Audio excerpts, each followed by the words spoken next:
போலீசாருக்கு தகவல் உடனடியாக விசாரணை துவங்கப்பட்டது. மனதை நெகிழ வைக்கும் கண்களுடன் தாயார் கூறினார், என் மகளுக்கு எந்த கவலையும் தெரியவில்லை. அவள் எப்போதும் சந்தோஷமாயிருந்தா. பெற்றோர் பேச்சிலிருந்து ஒரு விஷயம் மட்டும் தெரிந்தது, அவள் ஒருவருடன் அடிக்கடி பேசுவதை அவங்க கண்டு கொண்டிருக்கிறார்கள். ஷூட் போலீசார் கைப்பற்றிய கடைசி வாட்ஸ்அப் மெசேஜஸ், நீ என்னை நம்பலையே, இனி பேசக்கூட வேண்டாம், காதலன் நான் பயந்து போயிட்டேன், பாப்பா தான் என் ஒற்றை ஆசை.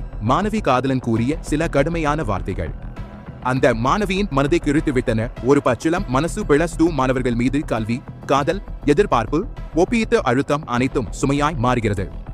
இதே சமயத்தில் சமூகத்தில் ஏன் இவந்த இன்னும் குழந்தைகள் என்பதற்கு பதிலாக ஏன் இவந்த இப்படி என்ற கேள்வி மட்டுமே வருகிறது. இன்று இந்த சம்பவம் நமக்கு சொல்ல வருவது ஒன்று, குழந்தைகளை கேளுங்கள், பேசலிடுங்கள், நம்புங்கள். ஒரு வார்த்தை, ஒரு பதில், ஒரு பிம்பம் ஒரு குழந்தையின் உயிரை வாங்கக்கூடும்.